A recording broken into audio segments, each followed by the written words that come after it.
नमस्कार। हरियाणा विद्यालय शिक्षा विभाग द्वारा प्रसारित किए जा रहे एजुसेट कार्यक्रम में आप सभी का हार्दिक स्वागत है। बहुत बहुत अभिनंदन है। पठन पाठन की इस श्रृंखला में आज हम हिंदी व्याकरण से वाक्य अशुद्धि शोधन का अध्ययन करेंगे। विषय का विस्तार से अध्ययन करने से पूर्व यह जानना आवश्यक है कि वाक्य किसे कहते हैं, वाक्य अशुद्धियाँ क्या होती हैं और वाक्य अशुद्धि शोधन किस प्रकार किया जाता है। मनुष्य एक विचारशील प्राणी है। अपने भावों को अभिव्यक्त करने के लिए वह दूसरों से बात करता है। अपनी बात दूसरों के समक्ष रखने के लिए वह वाक्यों का सहारा लेता है। हालांकि वाक्य अलग अलग शब्दों से मिलकर बनता है और हर शब्द का अपना अर्थ होता है, परंतु वाक्य में आए संपूर्ण घटक सम्मिलित होकर ही भाव अभिव्यक्ति करने में समर्थ होते हैं। अतः वाक्य भाषा की मुख्य इकाई है जिससे किसी भाव को पूर्ण रूप से व्यक्त किया जाता है। वाक्य की परिभाषा है, पदों के जिस व्यवस्थित समूह से पूरी बात समझ में आ जाए या विचार प्रकट हो उसे वाक्य कहते हैं। वाक्य की एक अन्य परिभाषा देखिए, शब्दों के सार्थक समूह को वाक्य कहते हैं। वाक्य भाषा की महत्वपूर्ण इकाई है। अतएव लिखते या बोलते समय इस बात का ध्यान रखना चाहिए कि हमारे द्वारा जो कुछ भी कहा जाए वह बिल्कुल स्पष्ट, सार्थक और व्याकरण की दृष्टि से शुद्ध हो। वाक्य के विभिन्न अंग यथास्थान होने चाहिए। साथ ही विराम चिन्हों का उचित जगहों पर प्रयोग होना चाहिए। लिंग, वचन, कारक चिन्हों, समास, संधि, विशेषण का उचित स्थान पर प्रयोग अपेक्षित है। शिथिलता, जटिलता, भ्रामकता, अर्थहीनता आदि कुछ ऐसे दोष हैं जो किसी भी प्रकार से क्षम्य नहीं कहे जा सकते हैं। वाक्य अशुद्धि क्या होती है? भाषा एक व्यवस्था है और हर व्यवस्था के कुछ नियम हैं। इस प्रकार हिंदी व्याकरण में वाक्य संबंधी भी नियम है। यदि वाक्य व्याकरणिक नियमों के अनुसार नहीं होंगे तो ऐसे वाक्य अशुद्ध वाक्य कहलाएंगे। जैसे छात्रों ने मुख्य अतिथि को एक फूलों की माला पहनाई। यहाँ पर हम देखते हैं कि हमारा वाक्य अशुद्ध है, क्योंकि जहाँ पर माला शब्द आ जाता है इसका अर्थ है कि वहाँ पर अनेक फूलों की बात हो रही है, लेकिन यहाँ पर कहा जा रहा है कि एक फूलों की माला पहनाई। इसका अर्थ है कि हमारा वाक्य अशुद्ध है। और वाक्य अशुद्धि शोधन किसे कहते हैं? यदि हिंदी व्याकरण के नियम अनुसार वाक्य अव्यवस्थित है तो वह अशुद्ध है, और जब वाक्य को व्याकरणिक नियमों के अनुसार शुद्ध कर दिया जाता है या व्यवस्थित कर दिया जाता है और उसकी अशुद्धियों को दूर कर दिया जाता है तो उसे वाक्य अशुद्धि शोधन कहा जाता है। जैसे अभी हमने एक वाक्य देखा था, छात्रों ने मुख्य अतिथि को एक फूलों की माला पहनाई। इस वाक्य का शुद्ध रूप होगा कि छात्रों ने मुख्य अतिथि को फूलों की एक माला पहनाई। यहाँ पर हम देखते हैं कि हमने अशुद्ध वाक्य की अशुद्धियों को पहचान कर उनको दूर किया और वाक्य को शुद्ध कर दिया। यही वाक्य अशुद्धि शोधन कहलाता है। वाक्य में किस प्रकार की अशुद्धियां होती हैं और उन अशुद्धियों को किस प्रकार दूर किया जा सकता है। वाक्य अशुद्धि को हम विभिन्न वर्गों में विभाजित कर उनका आसानी से अध्ययन कर सकते हैं, जो इस प्रकार से हैं।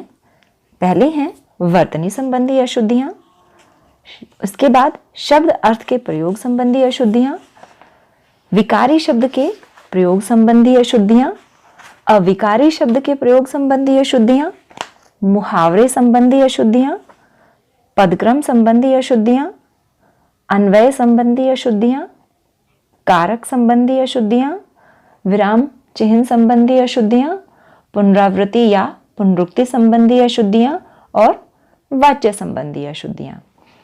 आइए सबसे पहले शुरुआत करते हैं वर्तनी संबंधी अशुद्धियों से। वर्तनी संबंधी अशुद्धियां शब्द से संबंधित अशुद्धियां होती हैं। जब वाक्य में कोई शब्द वर्तनी के अनुसार अशुद्ध लिख दिया जाता है तो वहां वाक्य में वर्तनी संबंधी अशुद्धि का समावेश हो जाता है। जिसके कारण पूरा वाक्य अशुद्ध हो जाता है। उदाहरण देखिए, जयपुर एक ऐतिहासिक नगर है। यहाँ पर ऐतिहासिक की वर्तनी अशुद्ध है। जब हम वाक्य से इस अशुद्धि को निकाल कर उसे शुद्ध कर देंगे तो हमारा वाक्य भी शुद्ध हो जाएगा और वाक्य होगा जयपुर एक ऐतिहासिक नगर है। इसके बाद में एक अन्य उदाहरण देखिए, मैं तुम्हारे उज्जवल भविष्य की कामना करता हूँ। यहाँ पर हम देखते हैं कि उज्जवल शब्द की वर्तनी अशुद्ध है। उज्जवल शब्द की वर्तनी को जब हम वाक्य में शुद्ध करके लिख देते हैं तो हमारा वाक्य भी शुद्ध हो जाएगा और वाक्य का रूप होगा मैं तुम्हारे उज्जवल भविष्य की कामना करता हूँ। इसके बाद आता है शब्द अर्थ के प्रयोग संबंधी अशुद्धियाँ। कभी कभी वाक्यों में सही शब्दों की जगह उनके ही समान लगने वाले शब्दों का प्रयोग वाक्य के अर्थ में परिवर्तन का कारण बन जाता है, जिसके कारण वाक्य का सही अर्थ ही बदल जाता है और यह वाक्य में शब्द अर्थ के प्रयोग की अशुद्धि कहलाती है। उदाहरण देखिएगा, मैं उपेक्षा करता हूं कि तुम यह काम कर लोगे। उपेक्षा का अर्थ होता है उदासीनता या अनदेखा। तो अगर हम वाक्य में उपेक्षा शब्द का प्रयोग करते हैं तो हमारे वाक्य जो है वह अशुद्ध होगा। यहाँ पर उपेक्षा के स्थान पर अपेक्षा का अगर हम प्रयोग करते हैं तो वह वाक्य को शुद्ध करता है। वाक्य का शुद्ध रूप होगा मैं अपेक्षा करता हूं कि तुम यह काम कर लोगे। अपेक्षा का अर्थ होता है आशा या उम्मीद, अर्थात मैं उम्मीद करता हूं या मैं आशा करता हूं कि तुम यह काम कर लोगे। हमारा वाक्य यहाँ पर सही अर्थ को प्रकट कर रहा है, इसलिए वाक्य का शुद्ध रूप यही होगा। एक अन्य उदाहरण देखिए, मैंने अपना गृह कार्य कर लिया है। गृह का अर्थ होता है आकाशीय पिंड, इसलिए यहाँ पर गृह शब्द का जो प्रयोग किया गया है वह वाक्य को अशुद्ध बना रहा है। वाक्य का शुद्ध रूप होगा मैंने अपना गृह कार्य कर लिया है। गृह का अर्थ होता है घर, जो यहाँ पर उपयुक्त है। इसके बाद आता है तुम हमेशा बेफिजूल की बातें करते हो। बेफिजूल का अर्थ होता है जो बेकार ना हो और फिजूल का अर्थ होता है जो बेकार हो, लेकिन यहाँ पर हम कहना चाहते हैं कि तुम हमेशा बेकार की बातें करते हो, इसलिए यहाँ पर बेफिजूल शब्द का प्रयोग ना करके फिजूल शब्द का प्रयोग किया जाना उचित होगा और वाक्य का शुद्ध रूप हो जाएगा तुम हमेशा फिजूल की बातें करते हो। इसके बाद आता है विकारी पद निर्माण संबंधी अशुद्धियां। विकारी पद ऐसे पद जिनमें लिंग वचन काल कारक के आधार पर परिवर्तन हो जाए वह विकारी पद कहलाते हैं। संज्ञा, सर्वनाम, विशेषण, क्रिया मुख्य रूप से 4 विकारी पद होते हैं। तो आइए सबसे पहले बात करते हैं संज्ञा संबंधी अशुद्धियों की। कई बार वाक्य में अनावश्यक व अनुपयुक्त संज्ञा पदों का प्रयोग संबंधी अशुद्धियां हो जाती हैं जो वाक्य को अशुद्ध बना देती हैं। उदाहरण के लिए देखिएगा, मैं मंगलवार के दिन व्रत रखता हूं। यहाँ पर मंगलवार शब्द का प्रयोग भी किया गया है, मंगलवार पद का प्रयोग भी किया गया है और दिन का भी प्रयोग किया गया है। तो मंगलवार का अगर प्रयोग कर दिया गया है तो दिन की आवश्यकता नहीं है। तो वाक्य का शुद्ध रूप होगा मैं मंगलवार को व्रत रखता हूं। इसी प्रकार से एक अन्य उदाहरण देखिए, अब विंध्याचल पर्वत हरा भरा हो गया है। यहाँ पर विंध्याचल अपने पूर्ण अर्थ को प्रकट कर रहा है कि पर्वत के बारे में बात हो रही है, इसलिए पर्वत शब्द के प्रयोग की आवश्यकता नहीं है। यहाँ पर वाक्य का शुद्ध रूप हो जाएगा अब विंध्याचल हरा भरा हो गया है। एक अन्य उदाहरण देखिए, वह आंख से काना है। ये सभी को पता है कि काना तो आंख से ही होता है, अगर हम देख नहीं पाते तो उसका कारण आंख ही होती है। तो यहाँ पर वाक्य का शुद्ध रूप होगा वह काना है। अब अन्य उदाहरण देखिएगा जिसमें अनुपयुक्त संज्ञा पदों के प्रयोग संबंधी अशुद्धियां हमें देखने को मिलेंगी। जैसे आपके प्रश्न का समाधान मेरे पास नहीं है। अब आप ये देखिए कि प्रश्न का समाधान नहीं होता, समाधान तो समस्या का होता है, प्रश्न का उत्तर होता है। इसलिए वाक्य का शुद्ध रूप होगा आपके प्रश्न का उत्तर मेरे पास नहीं है। इसी तरह से एक अन्य उदाहरण, रेडियो की खोज किसने की। अब खोज तो उसकी होती है जो पहले से ही इस संसार में, इस सृष्टि में है। जो चीज इस संसार में नहीं है उसकी खोज नहीं होती, उसका आविष्कार होता है। तो रेडियो जो पहले से इस दुनिया में नहीं था, जब उसका निर्माण किया गया तो उसकी खोज नहीं हुई, उसका आविष्कार हुआ। इसलिए वाक्य का शुद्ध रूप होगा रेडियो का आविष्कार किसने किया। इसके बाद आती हैं सर्वनाम संबंधी अशुद्धियां। संज्ञा के स्थान पर प्रयुक्त होने वाले शब्द सर्वनाम कहलाते हैं। कभी कभी सर्वनाम का अशुद्ध रूप तथा अनुपयुक्त स्थान पर प्रयोग वाक्य अशुद्धि का कारण बन जाता है। जब वाक्य से इन अशुद्धियों को दूर कर दिया जाता है तो वाक्य शुद्ध हो जाता है। उदाहरण देखिए, मेरे को कुछ याद नहीं आ रहा। यहाँ पर हम देखते हैं कि मेरे को जो सर्वनाम पदों का प्रयोग किया गया है वह अशुद्ध है। इसका शुद्ध रूप होगा मुझे कुछ याद नहीं आ रहा है।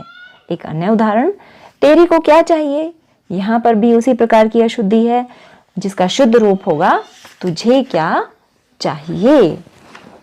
इसके बाद एक और उदाहरण देखिए कि दूध में कौन गिर गया। अब कौन कोई व्यक्ति थोड़ी है जो गिर गया, दूध में तो कोई चीज ही गिरी होगी। तो उसके लिए हम कहेंगे कि दूध में क्या गिर गया, ना कि दूध में कौन गिर गया। इसके बाद एक अन्य उदाहरण देखिए, तुम तो तुम्हारा काम करो।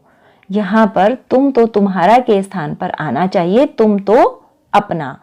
तो वाक्य का शुद्ध रूप हो जाएगा तुम तो अपना काम करो। और इसके बाद आता है विशेषण संबंधी अशुद्धियां।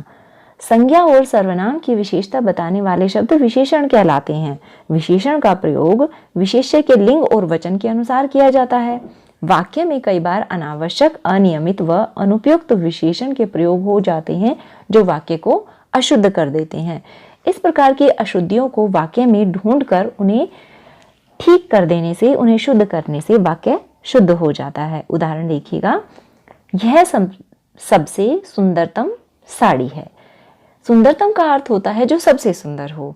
तो जो सबसे पद का प्रयोग किया गया है उसने वाक्य को अशुद्ध कर दिया है। वाक्य का शुद्ध रूप होगा यह सुंदरतम साड़ी है। एक अन्य उदाहरण देखिए, उनकी आजकल दयनीय दुर्दशा है।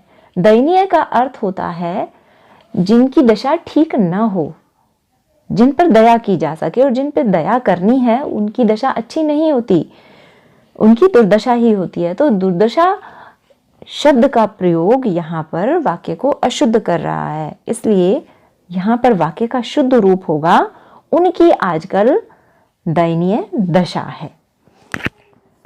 अगला उदाहरण देखिएगा, यह डाल महीन है। महीन का अर्थ होता है बारीक। डाल बारीक नहीं होती, डाल मोटी या पतली होती है। तो यहाँ पर वाक्य का शुद्ध रूप होगा यह डाल पतली है। इसके बाद क्रिया संबंधी अशुद्धियां। जहां पर किसी काम का करना या होना पाया जाए उसे क्रिया कहते हैं। वाक्य में क्रिया का प्रयोग कर्ता के लिंग एवं वचन के अनुसार किया जाता है। उदाहरण देखिएगा, राम और सीता वन को गई। यहाँ पर हम देखते हैं कि राम और सीता दो हैं, इसलिए बहुवचन है, तो क्रिया भी बहुवचन में ही आनी चाहिए। लेकिन इस वाक्य में हम देखते हैं कि क्रिया एक वचन में है, जिसके कारण हमारा वाक्य अशुद्ध हो गया है। वाक्य का शुद्ध रूप होगा राम और सीता वन को गए। एक अन्य उदाहरण देखिए, राम या सीता वन को गए। अब यहाँ पर भी हम देखते हैं कि राम या सीता एक के बारे में बात हो रही है, तो इसलिए एक वचन है, और जब एक वचन होगा तो क्रिया भी एक वचन की ही होगी। इसलिए गए शब्द के प्रयोग ने वाक्य को अशुद्ध कर दिया है। वाक्य का शुद्ध रूप होगा राम या सीता वन को गई। एक अन्य उदाहरण देखिए, मैं माता जी को खाना डालकर आई। खाना डाला नहीं जाता, खाना परोसा जाता है। इसलिए यहाँ पर डालकर क्रियापद का प्रयोग अशुद्ध हो गया है, जिसके कारण पूरा वाक्य अशुद्ध हो गया है। इसका शुद्ध रूप होगा मैं माता जी को खाना परोस कर आई। एक अन्य उदाहरण देखिए, खबर सुनकर मैं विस्मय हो गया। विस्मय क्रियापद का प्रयोग अनुचित है। वाक्य का शुद्ध रूप होगा खबर सुनकर मैं विस्मित हो गया। इसके बाद अनावश्यक क्रियापदों के कारण भी कई बार वाक्य अशुद्ध हो जाते हैं। उदाहरण देखिएगा, वह सिलाई और अंग्रेजी पढ़ती है। यहाँ पर अंग्रेजी के साथ तो क्रिया का प्रयोग कर दिया गया है, लेकिन सिलाई के साथ क्रिया का प्रयोग नहीं किया गया, जो कि आवश्यक है। तो वाक्य का शुद्ध रूप होगा, वह सिलाई सीखती है और अंग्रेजी पढ़ती है। हिंदी में कुछ विशेष संज्ञाओं के साथ विशेष क्रियाओं का ही प्रयोग होता है, जैसे दान करना और प्रतीक्षा करना। अगर हम कहें कि मोहन कब से तुम्हारी प्रतीक्षा देख रहा है, तो वाक्य अशुद्ध होगा। वाक्य का शुद्ध रूप होगा, मोहन कब से तुम्हारी प्रतीक्षा कर रहा है। इसके बाद आता है अविकारी पद निर्माण संबंधी अशुद्धियां। जिन पदों में लिंग, वचन, काल, कारक आदि के आधार पर परिवर्तन नहीं होता है, वे अविकारी पद कहलाते हैं। बहुत बार अविकारी पदों के अनुचित या अनावश्यक प्रयोग के कारण वाक्य में अशुद्धि का समावेश हो जाता है। सबसे पहले हम बात करते हैं क्रिया विशेषण संबंधी अशुद्धियों की, कि वाक्य में बहुत बार क्रिया विशेषण संबंधी अशुद्धियां हो जाती हैं। वाक्य से इन अशुद्धियों को ढूंढकर वाक्य को शुद्ध किया जा सकता है। उदाहरण देखिएगा, राम दिनों दिन मेहनत करता है। यहाँ पर दिनों दिन क्रिया विशेषण का अशुद्ध प्रयोग किया गया है। यहाँ पर वाक्य का शुद्ध रूप होगा, राम रात दिन मेहनत करता है। एक अन्य उदाहरण देखिए, जैसा बोओगे उसी तरह काटोगे। यहाँ पर भी क्रिया विशेषण संबंधी अशुद्धि है। इस अशुद्धि को दूर करके वाक्य का शुद्ध रूप होगा, जैसा बोओगे वैसा काटोगे। इसके बाद निपात संबंधी अशुद्धियां। किसी भी बात पर अतिरिक्त बल देने के लिए जिन शब्दों का प्रयोग किया जाता है, उन्हें निपात कहते हैं। एक उदाहरण देखिएगा निपात का, भरत ने तुम्हें तक ही बुलाया है। यहाँ पर हम देखते हैं कि तक और ही दो निपात शब्दों का प्रयोग किया गया है, जो वाक्य अशुद्धि का कारण बन रहा है। यहाँ पर वाक्य का शुद्ध रूप होगा, भरत ने तुम्हें ही बुलाया है। इसके बाद समुच्चय बोधक संबंधी अशुद्धियां। दो वाक्यांश को मिलाने वाले अव्यय समुच्चय बोधक कहलाते हैं। बहुत बार ऐसा होता है कि हम अनुचित समुच्चय बोधक शब्द का प्रयोग कर वाक्य को अशुद्ध कर देते हैं। देखिएगा इसका उदाहरण, मैं बीमार था क्योंकि तुम्हारे घर ना आ सका। अब आप ये देखिए कि यहाँ पर क्योंकि का प्रयोग कर वाक्य अशुद्ध हो गया है। वाक्य का शुद्ध रूप होगा, मैं बीमार था इसलिए तुम्हारे घर न आ सका। इसके बाद आती हैं मुहावरे संबंधी अशुद्धियां। मुहावरे भाषा की सौंदर्य में वृद्धि करते हैं, इसलिए समय समय पर भाषा को सुंदर बनाने के लिए मुहावरों का प्रयोग किया जाता है। लेकिन बहुत बार अनजाने में ही मुहावरे में अशुद्धि हो जाती है, जो कि वाक्य अशुद्धि का कारण बन जाता है। मुहावरे संबंधी अशुद्धियों को पहचान कर उसे शुद्ध करके मुहावरे संबंधी अशुद्धि को ठीक किया जा सकता है। उदाहरण देखिएगा, गांधी जी को भला बुरा कहना चंद्रमा पर थूकने के समान है। यहाँ पर मुहावरे का प्रयोग किया गया है चंद्रमा पर थूकना, लेकिन जो मुहावरा शुद्ध है वह है चांद पर थूकना। तो वाक्य का शुद्ध रूप हो जाएगा कि गांधी जी को भला बुरा कहना तो चांद पर थूकने के समान है। इसी तरह से एक अन्य उदाहरण देखिएगा, उसकी अकल चक्कर खा गई। जबकि यहाँ पर वाक्य में जिस मुहावरे का प्रयोग किया गया है वह है अकल चकराना। तो यहाँ पर वाक्य का शुद्ध रूप होगा, उसकी अकल चकरा गई, ना कि उसकी अकल चक्कर खा गई। एक अन्य उदाहरण देखिए, युग की मांग का यह बीड़ा कौन चबाता है। उदाहरण में हम देखते हैं कि बीड़ा को चबाना कहा गया है, जबकि जो मुहावरा है उसके अंदर क्या होता है कि बीड़ा उठाना। तो यहाँ पर वाक्य का शुद्ध रूप होगा, युग की मांग का यह बीड़ा कौन उठाता है। अब आती हैं अन्वय संबंधी अशुद्धियां। अन्वय से तात्पर्य है मेल या अनुरूपता। वाक्य के पदों की क्रिया का उसके लिंग, वचन तथा पुरुष के अनुरूप होना अन्वय कहलाता है। अन्वय को अन्वृत्ति भी कहते हैं। जब वाक्य में अन्वय संबंधी दोष आ जाता है तो अन्वय संबंधी अशुद्धियां कहलाती हैं। इन अशुद्धियों को पहचान कर इन्हें आसानी से दूर किया जा सकता है। अन्वय संबंधी अशुद्धियों में सबसे पहले बात करते हैं लिंग संबंधी अशुद्धियों की। इसका पहला नियम है, संज्ञा जिस लिंग की होती है उसकी क्रिया भी उसी लिंग की होती है।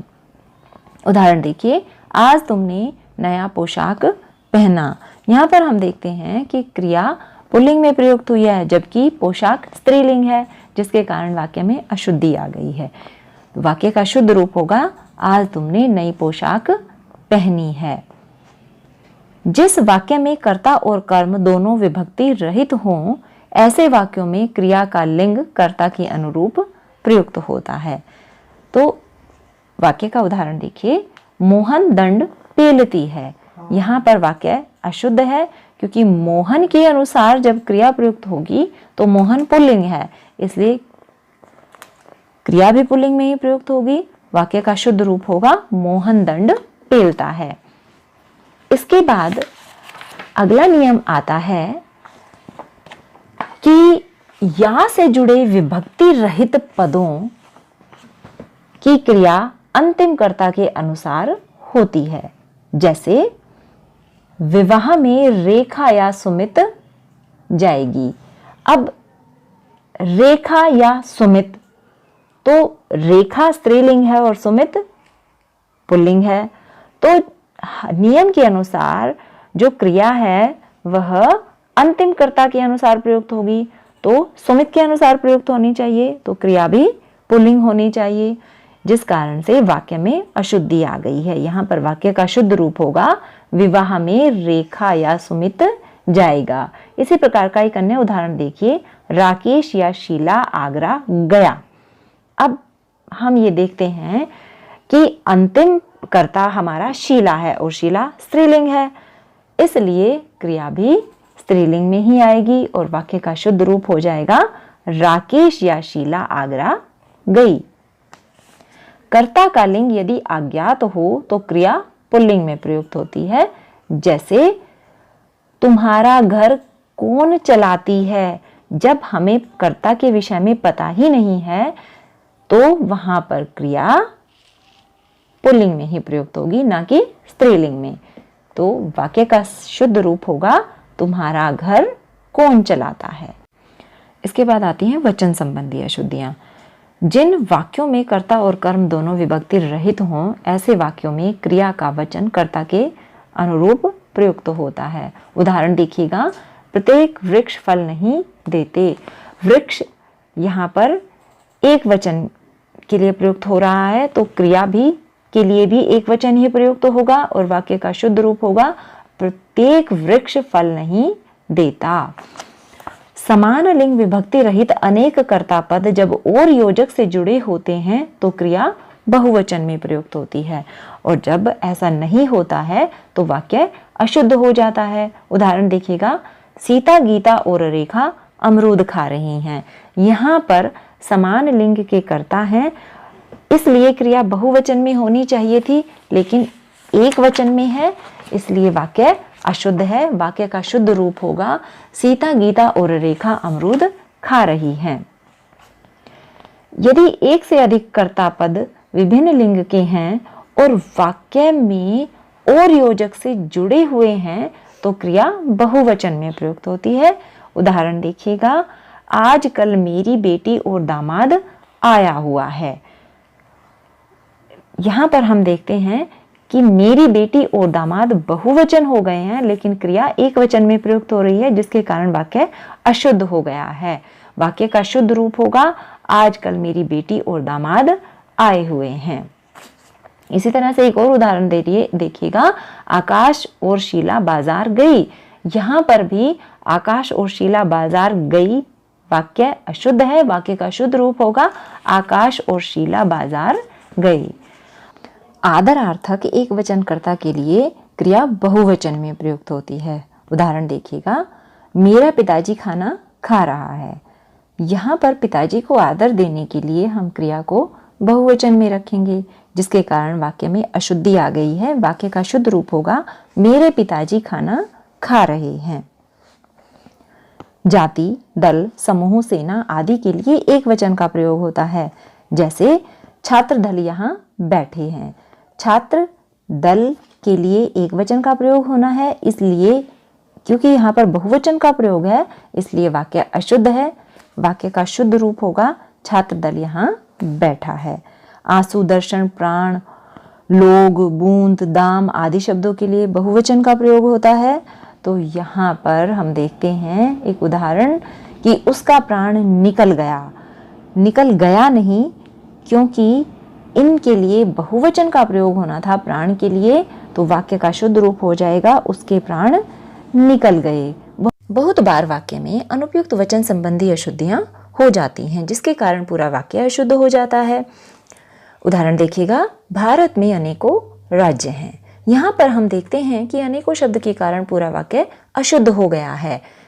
अनेकों के स्थान पर यहाँ पर अनेक शब्द का प्रयोग उचित होगा, तो वाक्य का रूप हो जाएगा भारत में अनेक राज्य हैं। अनेक का अर्थ होता है एक से अधिक, इसलिए अनेकों अशुद्ध है और अनेक वाक्य को शुद्ध बनाता है। अब आती हैं पदक्रम संबंधी अशुद्धियां। व्याकरण में पदक्रम के कुछ नियम हैं। व्याकरण के अनुसार पदों का क्रमबद्ध होना बहुत अधिक आवश्यक है। पदों के उचित क्रम में न होने पर उसके भाव या अर्थ में स्पष्टता नहीं रहती। उन्हें वाक्य के पदक्रम संबंधी अशुद्धियां कहा जाता है। पदों को व्याकरण के नियमों के अनुसार व्यवस्थित करने पर इन अशुद्धियों को दूर किया जा सकता है। कर्ता, कर्म और क्रिया सामान्य पदक्रम होते हैं किसी भी वाक्य के लिए। अगर वाक्य इनके अनुसार व्यवस्थित नहीं होते हैं तो अशुद्ध हो जाते हैं। उदाहरण देखिएगा, जाता वह बाजार। यहाँ पर कर्ता, कर्म और क्रिया पदों का क्रम नहीं है, इसलिए वाक्य अशुद्ध है। वाक्य का शुद्ध रूप होगा वह बाजार जाता है। अगला नियम है, जिन वाक्यों में दो कर्म होते हैं उनमें प्राय पहले गौण कर्म और बाद में मुख्य कर्म आता है। उदाहरण देखिएगा, स्नेहा ने अपनी पुस्तक लता को दी।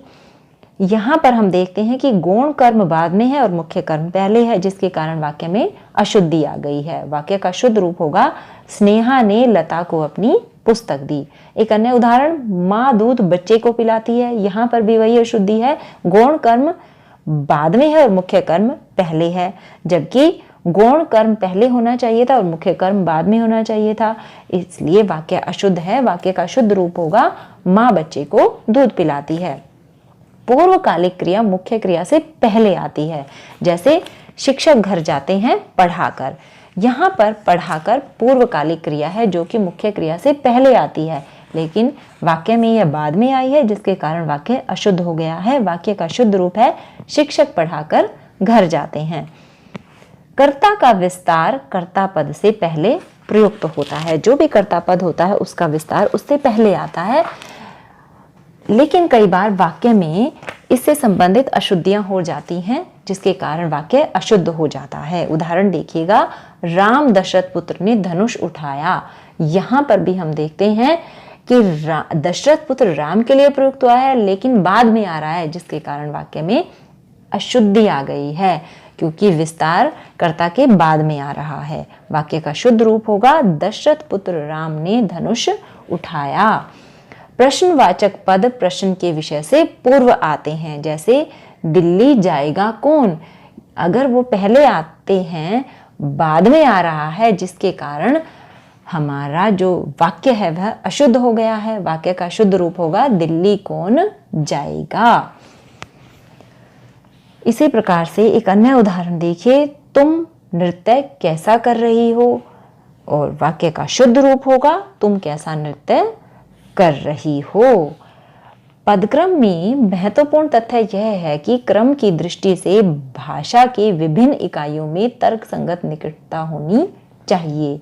ऐसा न होने पर कई बार वाक्य अटपटे और हास्यास्पद बन जाते हैं। उदाहरण देखिए, भीड़ में 4 पटना के व्यक्ति थे। अब पटना तो एक ही है, 4 तो नहीं हो सकते, लेकिन वाक्य के अनुसार 4 पटना के व्यक्ति थे, तो वाक्य अशुद्ध है। वाक्य का शुद्ध रूप होगा भीड़ में पटना के 4 व्यक्ति थे। इसी तरह से एक अन्य उदाहरण, मैं गर्म भैंस का दूध पीना चाहता हूँ। गर्म भैंस तो गर्म नहीं होती है, दूध गर्म होता है, इसलिए वाक्य अशुद्ध है। वाक्य का शुद्ध रूप होगा मैं भैंस का गर्म दूध पीना चाहता हूँ। और अब आती हैं कारक संबंधी अशुद्धियां। संज्ञा या सर्वनाम की क्रिया के साथ भूमिका निश्चित करने वाले कारक कहलाते हैं। बहुत बार वाक्य में कारक संबंधी अशुद्धियां हो जाती हैं। वाक्य से इन अशुद्धियों को पहचानकर आसानी से दूर किया जा सकता है। वाक्य में कारक चिन्हों के प्रयोग न करने के कारण अशुद्धि का समावेश हो जाता है। उदाहरण देखिएगा, दधीचि अस्थिदान किया था। यहाँ पर ने पर सर्ग का प्रयोग न होने के कारण वाक्य अपने पूर्ण अर्थ को प्रकट नहीं कर पा रहा है, क्योंकि वाक्य अशुद्ध है। जब हम वाक्य की अशुद्धि को दूर कर वाक्य को शुद्ध करते हैं तो वाक्य का शुद्ध रूप होगा, दधीचि ने अस्थिदान किया था। पर सर्ग के प्रयोग के बाद वाक्य अपना पूर्ण अर्थ प्रकट कर रहा है। इसी तरह से कर्ता और कर्म को छोड़कर शेष कारक प्राय कर्ता और कर्म के मध्य स्थित होते हैं, वह भी उल्टे क्रम में, कि जो अन्य कारक होते हैं वह कर्ता और कर्म के मध्य में स्थित होते हैं, लेकिन वो भी उल्टे क्रम में स्थित होते हैं। जैसे पहले अपादान कारक आएगा, फिर संप्रदान कारक आएगा, फिर करण कारक आएगा और फिर कर्म कारक आएगा। आइए विभिन्न उदाहरणों के माध्यम से इसे समझने का प्रयास करते हैं। पहला उदाहरण देखिएगा, किसान खेत जोत रहा है बैलों द्वारा। इस वाक्य में हम देखते हैं कि करण कारक कर्ता और कर्म के बीच में ना होकर वाक्य के अंत में स्थित है। ऐसी स्थिति में यह वाक्य को अशुद्ध कर रहा है, वाक्य अशुद्धि का कारण बन रहा है। यदि हम वाक्य को शुद्ध करके लिखते हैं तो वाक्य का रूप होगा, किसान बैलों द्वारा खेत जोत रहे हैं। एक अन्य उदाहरण देखिए, माँ भोजन बनाती है अपने पुत्रों के लिए। यहाँ पर भी हम देखते हैं कि संप्रदान कारक कर्ता और कर्म के बीच में ना होकर अंत में है, इसलिए वाक्य अशुद्धि का कारण बन रहा है। यहाँ पर वाक्य का शुद्ध रूप होगा, माँ अपने पुत्रों के लिए भोजन बनाती है। इसी प्रकार से एक अन्य उदाहरण, विद्यालय से निकलकर सोहन घर पहुंचा। यहाँ पर भी अपादान कारक वाक्य अशुद्धि का कारण बन रहा है, क्योंकि अपादान को कर्ता के बाद आना चाहिए था, लेकिन वह आरंभ में ही आ गया है, पहले आ गया है कर्ता से, इसलिए वाक्य अशुद्धि का कारण बन रहा है। यहाँ पर वाक्य का शुद्ध रूप होगा, सोहन विद्यालय से निकलकर घर पहुंचा। एक और उदाहरण, राम ने रावण को लंका में अपने बाण से मारा, पंचवटी से अपहत सीता के लिए। यहाँ पर हम देखते हैं कि कारक का जो क्रम है, जिस क्रम में उन्हें लिखा जाना चाहिए था, उस क्रम में नहीं लिखे गए हैं। अगर हम इनको सही क्रम में लिखते हैं, जैसा कि पहले बताया गया था कि कर्ता और कर्म के बीच में सभी कारक स्थित होते हैं और वह भी उल्टे क्रम में स्थित होते हैं, और यदि हम उनको सही क्रम में लिखते हैं तो हमारा वाक्य का रूप होगा, राम ने लंका में पंचवटी से अपहत सीता के लिए अपने बाण से रावण को मारा। संबोधन कारक को प्राय पहले लिखा जाता है। उदाहरण देखिएगा, तुम इतनी जल्दी आ गए अरे मोहन। यहाँ पर हम देखते हैं कि संबोधन कारक को पहले ना लिखकर अंत में लिखा गया है, जिसके कारण वाक्य अशुद्ध हो गया है। वाक्य का शुद्ध रूप होगा, अरे मोहन तुम इतनी जल्दी आ गए। इसके बाद आती हैं पुनरावृत्ति अशुद्धियां या पुनरुक्ति दोष। एक ही वाक्य में जब एक ही अर्थ भाव को प्रकट करने वाले दो शब्दों का प्रयोग कर दिया जाता है तो वाक्य अशुद्ध हो जाता है। उदाहरण देखिएगा, वह बहुत जल्दी वापस लौट आया। यहाँ पर वापस भी और लौट भी दो ऐसे शब्दों का प्रयोग कर दिया गया है जिसके कारण वाक्य अशुद्ध हो रहा है। यहाँ पर वाक्य का शुद्ध रूप होगा, वह बहुत जल्दी लौट आया। एक अन्य उदाहरण देखिए, जयपुर में कई दर्शनीय स्थल देखने योग्य हैं। दर्शनीय स्थल भी हैं और देखने योग्य भी हैं।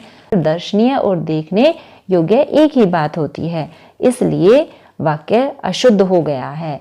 यहाँ से अगर हम इस अशुद्धि को दूर करते हैं तो वाक्य का शुद्ध रूप होगा, जयपुर में कई दर्शनीय स्थल हैं। एक अन्य उदाहरण देखिए, कृपया आप मेरे घर आने की कृपा करें। यहाँ पर कृपा भी और कृपया भी, इसीलिए एक ही प्रकार के शब्दों का दो बार प्रयोग हो रहा है, जिसके कारण वाक्य अशुद्ध हो रहा है। यहाँ पर वाक्य का शुद्ध रूप होगा, आप मेरे घर आने की कृपा करें। एक अन्य उदाहरण देखिए, प्रधानमंत्री जनता के हितकर कल्याण के लिए कार्य कर रहे हैं।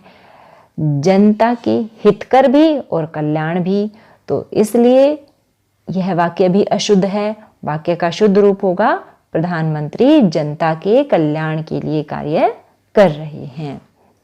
इसके बाद आती हैं विराम चिन्ह संबंधी अशुद्धियां। कभी कभी वाक्य में विराम चिन्ह संबंधी अशुद्धियां भी हो जाती हैं, जिसके कारण वाक्य को समझने में बहुत अधिक कठिनाई होती है। ये वाक्य की विराम चिन्ह संबंधी अशुद्धियां कहलाती हैं। उदाहरण देखिएगा, गुरुदेव यह तो सरासर अन्याय है, लेकिन क्योंकि यहाँ पर विराम चिन्हों का सही जगह पर प्रयोग नहीं किया गया है, जिसके कारण वाक्य अशुद्ध हो रहा है। अगर हम विराम चिन्हों को सही जगह पर लगा देते हैं तो वाक्य शुद्ध हो जाता है। गुरुदेव यह तो सरासर अन्याय है। एक अन्य उदाहरण देखिए, यह काव्य संग्रह जिसे मैंने लिखा है वह छप रहा है। यहाँ पर भी विराम चिन्ह संबंधी अशुद्धियां हैं। हम इन अशुद्धियों को दूर कर देते हैं तो वाक्य शुद्ध हो जाएगा। वाक्य का स्वरूप होगा, वह काव्य संग्रह जिसे मैंने लिखा है वह छप रहा है। अब स्थानीय बोलियों के प्रयोग से भी वाक्य अशुद्ध हो जाते हैं। जैसे वह खाना खावेगा, वह खाना खावेगा कोई शब्द नहीं होता है, कोई खावेगा जिसका हम वाक्य में प्रयोग करें तो वाक्य का शुद्ध रूप होगा वह खाना खाएगा। एक अन्य उदाहरण देखिए, उसने जैसी करी है मैं नहीं कर सकता। अब यहाँ पर भी हम देखते हैं कि वाक्य शुद्ध नहीं है। यहाँ पर वाक्य का शुद्ध रूप होगा, उसने जैसा किया है मैं नहीं कर सकता। इसके बाद आती है वाच्य संबंधी अशुद्धियां। जब वाक्य में वाच्य संबंधी अशुद्धियां आ जाती हैं तो वाक्य अशुद्धि का कारण बन जाता है। ऐसी अशुद्धियों को पहचान कर उन्हें आसानी से दूर किया जा सकता है। उदाहरण देखिएगा, ऐसे सोए नहीं जाते। यहाँ पर वाक्य में वाच्य संबंधी अशुद्धि है। जब इसको हम दूर कर देते हैं तो वाक्य का शुद्ध रूप होगा ऐसे सोया नहीं जाता। एक अन्य उदाहरण देखिए, पीटर के द्वारा पेंसिल तोड़ दी गई। यहाँ पर भी वाच्य संबंधी अशुद्धि है। वाच्य संबंधी हम अशुद्धि को जब हम दूर कर देते हैं तो वाक्य का शुद्ध रूप होगा पीटर से पेंसिल टूट गई। प्यारे बच्चों, ये था वाक्य अशुद्धि शोधन। आशा है आपको अच्छे से समझ आ गया होगा। धन्यवाद।